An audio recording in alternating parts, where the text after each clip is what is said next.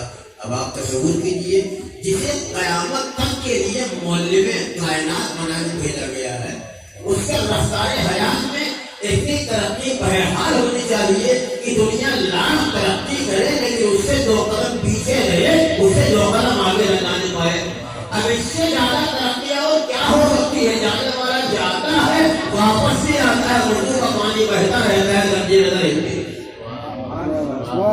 جب پیغمبر نے ترقیاں کی تھی اس وقت سمت سفر 4 تھی، لیکن بھیجنے والے کو معلوم تھا انسان کی سمت سفر بدلے گی، وہ فضاؤں کو اپنے قابو میں کرنے کی کوشش کرے گا، مریخ کے اوپر کمندے ڈالے گا، زہرہ کو اپنے قبضے میں کرنے کی کوشش کرے گا۔ لہذا اگر میرا پیغمبر فقط اسی دور حیات کا معلم ہوتا تو اسی کائنات میں اسے گھما پھرا کے بھیج دیا گیا ہوتا، لیکن بھیجنے والے کو معلوم تھا کہ اس کی ذات کا تعلق کسی ایک دور سے نہیں ہے، اس کی حیات کا تعلق، اس کے علم کا تعلق کائنات کے ہر دور سے ہے۔ لہذا اس کے رفتار حیات میں اتنی اونچائی بہرحال ہونی چاہیے کہ دنیا لاکھ اونچائیوں پہ جاتی ہوئی نظر آئے، اس سے نیچی نظر آئے، اس سے اونچائی کے اوپر نظر سکے۔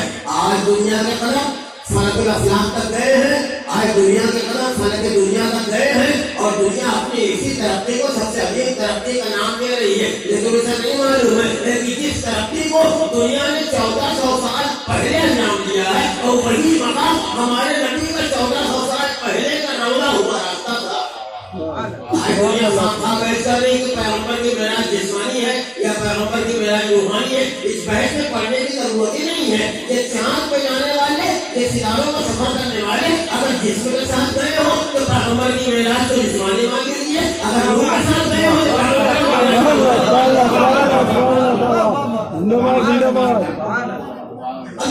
معراج کی منزل تک آپ کو لے آئے تو یہ بھی کہتا ہے کہ معراج کے واقعے کا کوئی رپورٹر ہے، معراج کے واقعے کا کوئی نامہ نگار ہے نہیں۔ پہلا آسمان طے ہوا، دوسرا آسمان طے ہوا، تیسرا آسمان طے ہوا، چوتھا آسمان طے ہوا، یہاں تک تو نامہ نگار مل جائیں گے، یہاں تک تو رپورٹر مل جائیں گے، انبیاء ملیں گے، مرسلین ملیں گے۔ جہاں پہ جبریل نے ساتھ دیا وہاں تک کی رپورٹیں جبریل بھی کر سکتے ہیں، لیکن جہاں سے جبریل نے بھی ساتھ چھوڑ دیا اب فقط پیغمبر ہے یا اس کا خدا ہے، لیکن پیغمبر بڑھتے جا رہے ہیں۔ پیغمبر نے فرمایا کہ ہر دفعہ ادھر ملنے کی آواز آتی رہی، اور جب بھی ادھر ملنے کی آواز آتی تھی تو میں زمین و آسمان کے درمیان کا فاصلہ طے کرتا تھا، اور روایتوں کی بنیاد کے اوپر 1000 مرتبہ ادھر ملنے کی آواز آئی۔ پیغمبر جبروت الہی کا مشاہدہ کرتے ہوئے، قدرت الہی کو دیکھتے ہوئے، آیات الہی کا نظارہ کرتے ہوئے آگے بڑھتے گئے، آگے بڑھتے گئے، ادھر سے آواز آتی رہی، اور قریب آ جائیے، اور قریب آ جائیے۔ پیغمبر قریب ہوتے گئے، پیغمبر نزدیک ہوتے گئے، پیغمبر قرب الہی کے منزلوں میں آگے بڑھتے گئے، اور قرآن نے اس کی تفسیر بیان کی ہے، فَكَانَ قَابَ قَوْسَيْنِ أَوْ أَدْنَىٰ، اگر محمد میں اور خدا کے درمیان 2 کمانوں کا یا اس سے بھی کم کا فاصلہ رہ گیا ہے، میں کہوں گا میرے مالک یہ اس سے بھی کم کہنے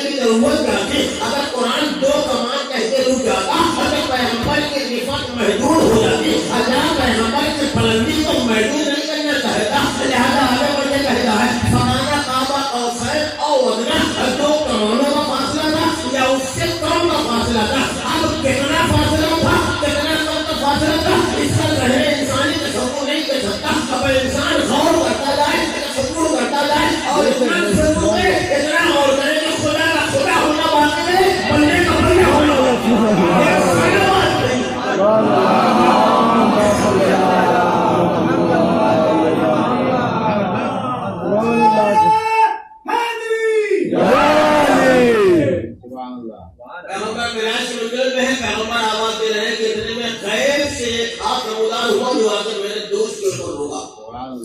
آج بھی میں اس ہاتھ کی خنکی اور اس ہاتھ کی لذت کو محسوس کر رہا ہوں۔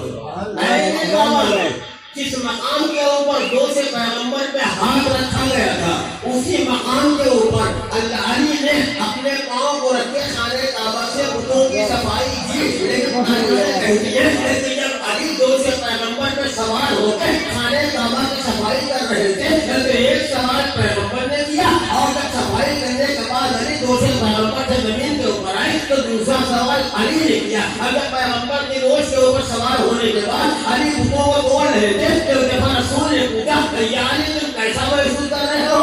علی نے یہی جواب دیا، میں اپنے کو اتنا بلند پا رہا ہوں، اگر چاہوں تو ہاتھ بڑھا کر سنانے کو یہ جملہ مبالغہ رہ جاتا، اگر سنانے کو علی کی تحریک کے اوپر نوازائی کرنا۔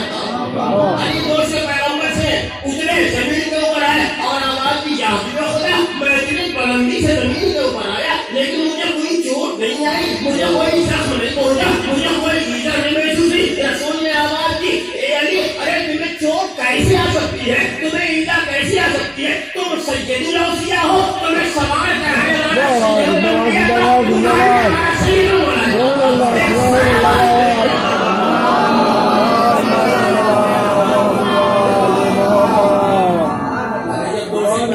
سوار ہونے کے بعد بتوں کو توڑ لے گئے تو آواز دی آج میرے مزاج کی کیفیت عجیب ہے۔ رسول نے آواز دی آپ کے مزاج کی کیفیت کیوں نہ عجیب ہو؟ تم کارے حق انجام دے رہے تھے اور میں کارے حق اٹھائے ہوئے تھا۔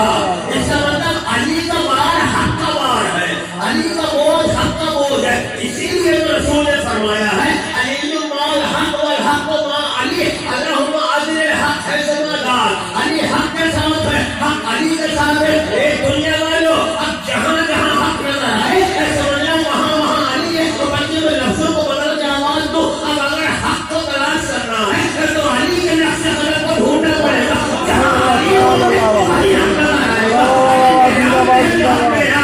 علی ممبر پہ ہے تو حق ممبر پہ، علی بخش میں ہے تو حق بخش میں، علی رش میں ہے تو حق رش میں، علی سلمت میں ہے تو حق وہاں کے اوپر، علی سلمت میں ہے تو حق وہاں کے اوپر، علی میدان میں ہے تو حق وہاں کے اوپر، علی گھر میں ہے تو حق وہاں کے اوپر، علی زمین میں ہے تو حق وہاں کے اوپر، علی آسمان میں ہے تو حق علی ایک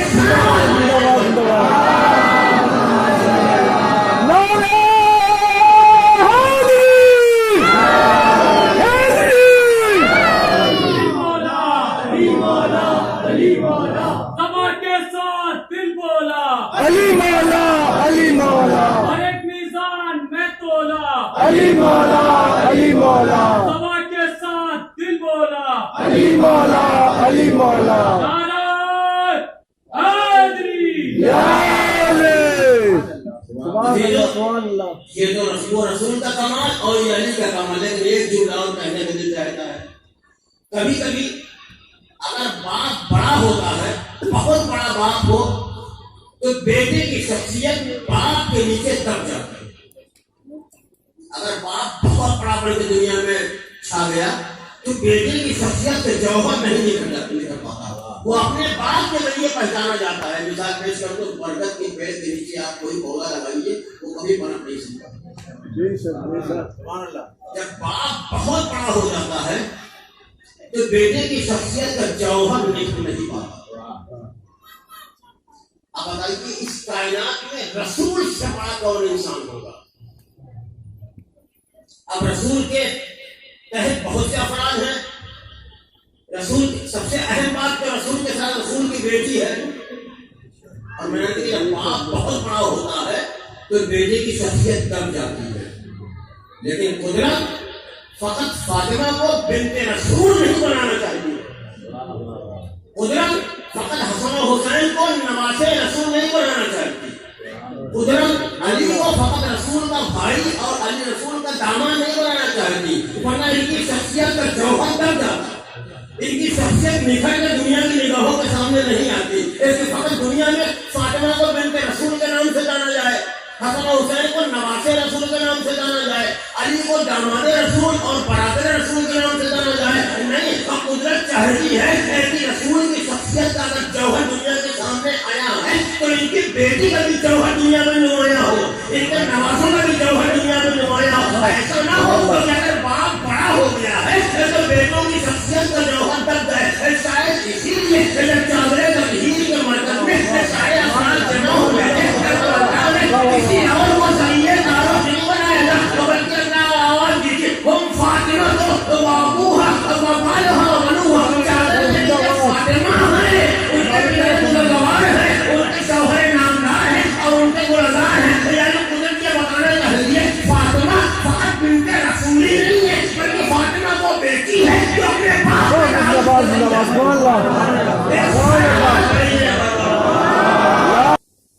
بعض روایتوں کی بنیاد کے اوپر دودھ میں زہر ملایا گیا، بعض روایتوں کی بنیاد کے اوپر پانی میں زہر ملا کے آپ کو دیا گیا. امام حسن نے وہ جامع فیل تناول فرمایا، آپ کے جگر کے 72 ٹکڑے لگن میں برآمد ہوئے. آپ انصاف سے بتائیے بہن زینب اپنی آنکھوں سے یہ منظر دیکھ رہے ہیں.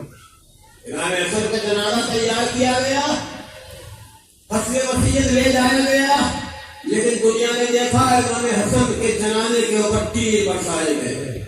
70 تیر امام حسن کے جنازے کے اوپر برسائے گئے.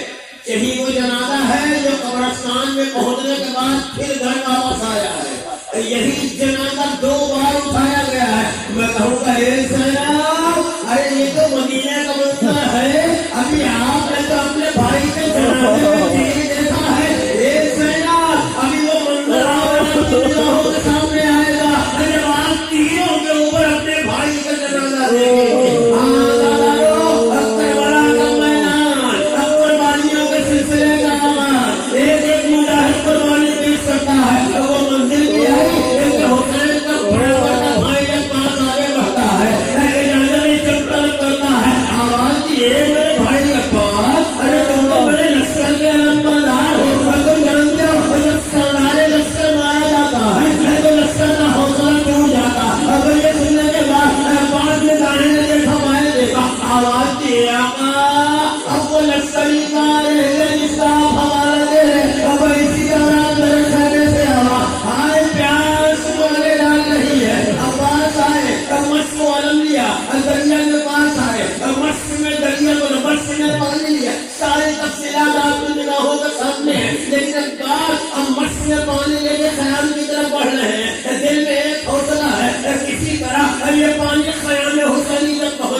سے اپنے چچا کو یاد نہ کرنا.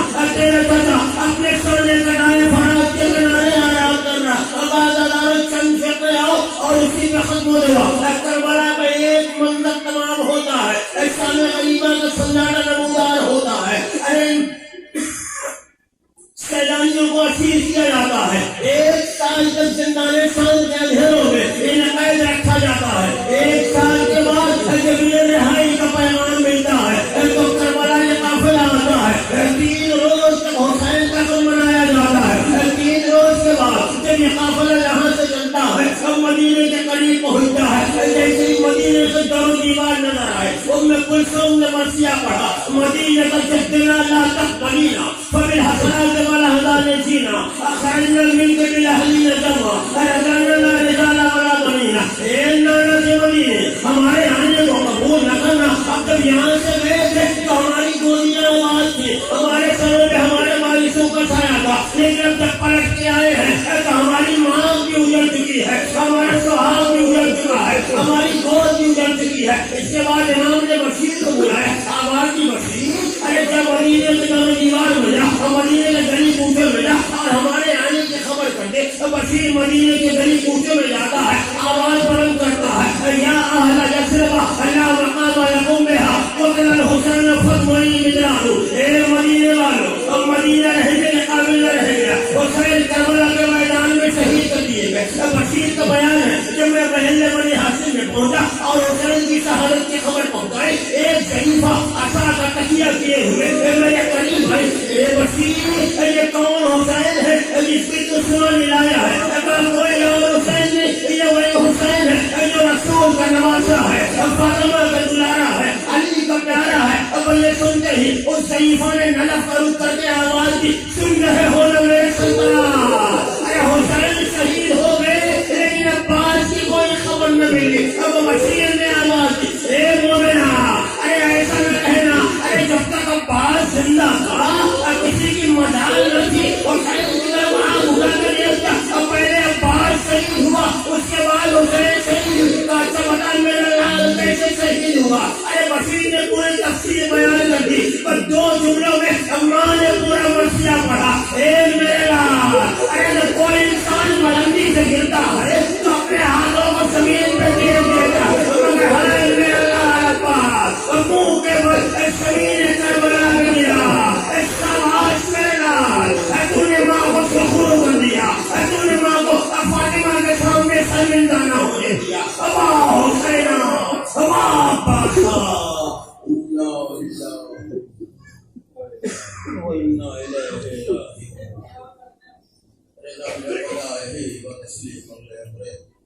ربنا تقبل منا انك انت السميع العليم.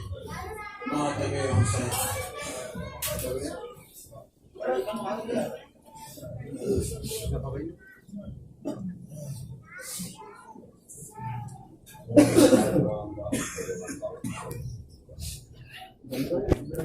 گودی میں لیا میرے تو نگانا بھائی جاتی تھی.